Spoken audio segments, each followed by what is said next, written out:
ശരിക്കും നോക്കിക്കോളൂ. അപ്പൊ പറഞ്ഞൊക്കെ ഓർമ്മയുണ്ടല്ലോ, പാർട്ടിക്കാര് മിണ്ടരുത്, വക്കീലാണ് കോടതി പോകും നോക്കിയാ പറഞ്ഞിട്ടുള്ളത്. അങ്ങനെ നുണ പറയേണ്ട കാര്യമൊന്നും എനിക്കില്ല. എന്താ? ഒന്നുമില്ല, ചില കോടതി കാര്യങ്ങൾ പറയായിരുന്നു. അല്ല, റവല്യൂഷണറി ഡെമോക്രാറ്റിക് പാർട്ടിയിലെ ഒരു ബുദ്ധിജീവിയാണ് ഞാൻ. ഒരു തമാശക്ക് സൈഡായിട്ട് ഉണ്ട്. തമാശക്കോ? പാർട്ടി എന്റെ ജീവാത്മാവും പരമാത്മാവുമാണ്. എനിക്ക് പെൺകുട്ടിയോട് ചില കാര്യങ്ങൾ ചോദിച്ചറിയാനുണ്ട്.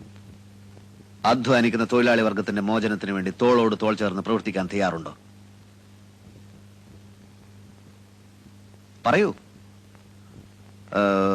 വേണ്ട, ഞാൻ തയ്യാറെടുപ്പിച്ചോളാം. കുട്ടിയുടെ സാമൂഹ്യ ബോധം എനിക്കൊന്ന് പരിശോധിക്കണം.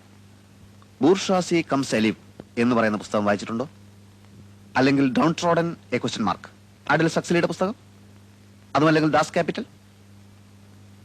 എന്താ വായനാശീലം ഇല്ലേ? അതൊക്കെയുണ്ട്.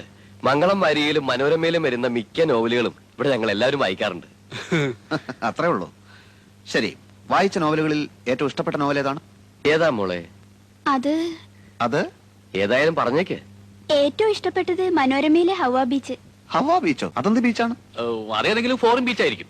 കോട്ടയം പുഷ്പനാഥനെയും മാത്യു മറ്റത്തിനെയും മോൾക്ക് വലിയ ഇഷ്ടാ. ഇഷ്ടം എന്ന് പറഞ്ഞാൽ അത് സാരമില്ല. എനിക്ക് ചില നിബന്ധനകൾ മുമ്പോട്ട് വെക്കാനുണ്ട്. കല്യാണത്തിന് ആർഭാടങ്ങളൊന്നും പാടില്ല. ഞങ്ങളുടെ പാർട്ടി ഓഫീസിൽ വെച്ച് വളരെ ലളിതമായ ഒരു ചടങ്ങ്. ഞാനൊരു രക്തഹാരം അങ്ങോട്ടണിയിക്കും, കുട്ടി ഒരു രക്തഹാരം ഇങ്ങോട്ടണിയിക്കും. അതിനുശേഷം അരമണിക്കൂർ നേരം ഞങ്ങളുടെ പാർട്ടി പ്രവർത്തകർ ഞങ്ങളുടെ പാർട്ടി സൂക്തങ്ങൾ ഉറക്കെ ചൊല്ലും. പിന്നെ ഒരു ഗ്ലാസ് നാരങ്ങ വെള്ളം. ചടങ്ങ് തീർന്നു. ഞാൻ അധികവും അണ്ടർഗ്രൗണ്ടിലായിരിക്കും, ഒളിവിൽ. ശ്രീമാൻ തോപ്പിൽ ഭാസിയുടെ ഒളിവിലെ ഓർമ്മകൾ വായിച്ചിട്ടില്ലേ? അതുപോലൊരു ജീവിതമായിരിക്കും മിക്കപ്പോഴും. NSP ഞങ്ങളെ വേട്ടയാടുകയാണല്ലോ.